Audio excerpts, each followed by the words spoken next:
Hey everybody, this is graphic designer Roberto Blake of robertoblake.com, helping you create something awesome today.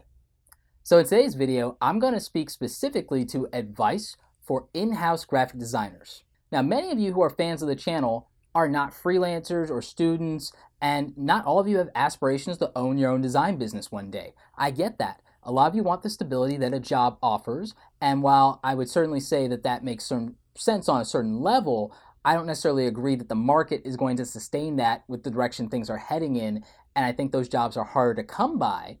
But if you happen to be working in that position now, I do still have some valuable advice to you that is not about freelancing and it's not about going solo, but about how you can grow and scale your career and why you need a career plan and why you still need a personal brand. So let's first focus on some of the things that you're probably dealing with in your in-house career right now.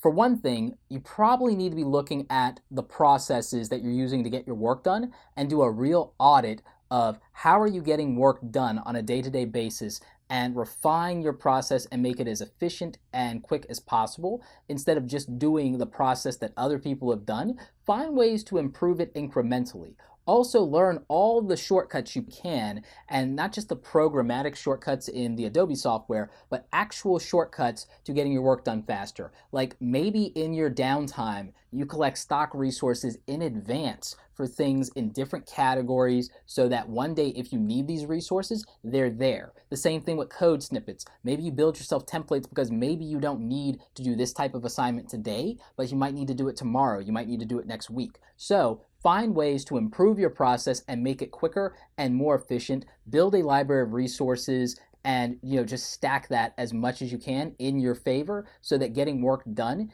is more working smart and fast than just working hard and under stress. Another thing you should be looking at doing is getting yourself as organized as possible.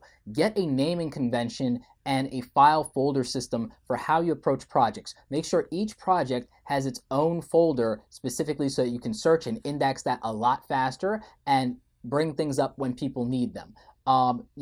Maybe you do it by project, maybe you do it by date. Find a system that works for you, makes sense, and if you can, try and get other people to adopt the system and naming conventions that you're using as well so it's consistent and everyone's operating on the same page and it's easy to find. Also, if you have access to Adobe Bridge, use Adobe Bridge to meta tag your files so that it makes them easier to organize, sort, and search as well. So let's talk about some other issues you might be dealing with. How to deal with non-designers in the company that you work at. I get it.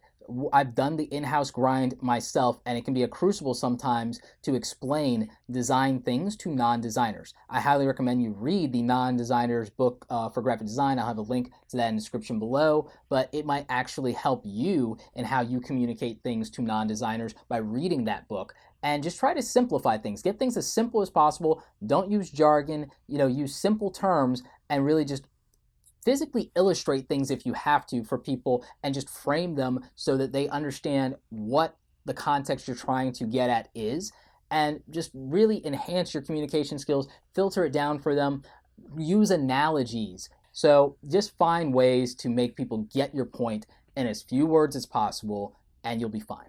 So let's talk about the career roadmap. This is something that I see designers struggle with, and it really ticks me off because this is why people get stuck in dead-end jobs with no raises for like 3 and 5 years and everything like that, is because you need a plan for your career and where you want to be and what you want to scale to. And if that doesn't mean owning your own business or becoming a freelancer or flying solo, it might mean something else. You should be looking at, as a graphic designer, how long do I want to take to become the department head, a senior designer, an art director, a creative director, the head of the agency? How do I take somebody else's seat? How do I knock them off the Iron Throne? You have to be thinking like that and have a plan, because your life is going to change. You might get married, you might have children, you might decide to move to a bigger house, so you might want a better car. You have to have an idea and a plan for how you grow, how you scale in your career, and understand that no one's going to just promote you. Even if your work constantly improves, that's not what creates the value for them to say they're going to give you more money and they're going to promote you. You need to stay savvy, you need to stay competitive, and you need to have other people willing to hire you away.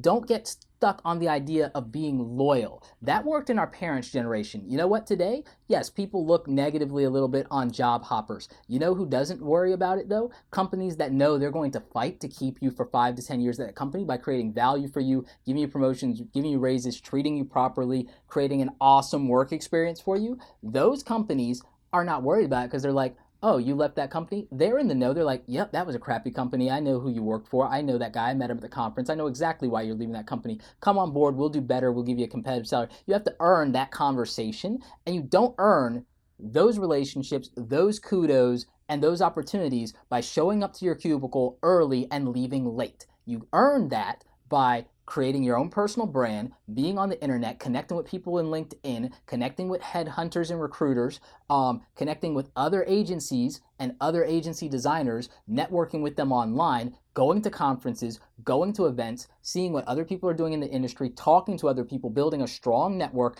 and leveraging that Rolodex so that one day when you decide you don't want to be at that job anymore because you couldn't get the raise or they turned you down for it, or when your boss gets carted off to jail for embezzlement, or the company mysteriously burns down in a fire, whenever that happens, you already have offers lined up because you've built the relationships that you can leverage, and people know who you are. They know the quality of your work. You're not cold calling them. It's, hey, how's it going, so-and-so? Yeah, it's like, are you going to the next conference? Great. Hey, this thing didn't work out with such and such company or whatever. Are there any openings where you're at, or do you know of anybody that's looking for a new creative director or blah, blah, blah, or a new senior designer, or, a production artist or what have you? And then it's, oh yeah, you know what? I was talking to Bob and he said that, that they just lost 2 people and they went over to so-and-so and everything like that. Why don't you give him a call? I'm gonna let him know that you're gonna be, asking for him, and we'll, try and see what we can do about setting you up an interview. Oh, great, thanks, I really appreciate it, Oh yeah, no problem. Bob's a great guy. You'll love him.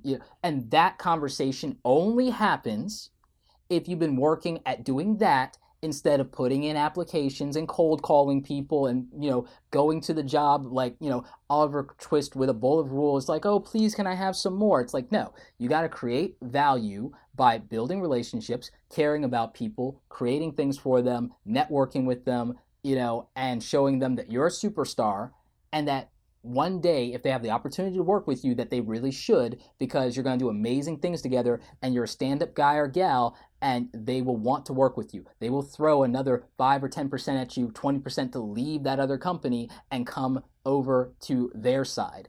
And that's what it's going to be. But if you don't build a plan for that, if you don't have a strategy for that, then, that's not going to happen. You should definitely look at this book, show your work, and understand the value of building a personal brand, showing people your credibility, your transparency, and how you can create value for them. Because that's the other thing. A lot of designers, they'll just throw up their work, and a lot of them don't reveal their process and their credibility.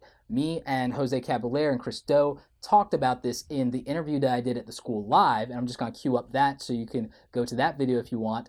But we talked about the value of this and the importance of, you'll hire somebody that you feel comfortable with based on their ability to show their process and based on being able to look them up in Google and say, oh yeah, so-and-so, got them to do this, or so-and-so is talking about them, or oh yeah, that's definitely, the right guy or gal to do my project. And that's how you'll get those jobs. So just a quick recap. We talked about the fact that you need to be organized, have an inventory of resources, learn how to work smarter, not just harder, and learn all your shortcuts, the value of a personal brand, and the value of building a strong network. These are my top tips for in-house designers who want to be successful and be able to go from 9-to-5 job to 9-to-5 job, go from junior designer to senior designer to art director to creative director to knocking the guy off of the top of his own agency or whatever it is. So if you have questions, leave those in the comment section below. I'll be happy to try and answer as many of them as I can for you. And I just really hope that this video gave you some actionable advice that you can do something with. Anyway, like this video if you like it. Don't forget to subscribe. Check out the other awesome content on the channel. There's over 100 design videos here. As always, you guys, thanks so much for watching. And don't forget, create something awesome today. And while you're at it, show your work.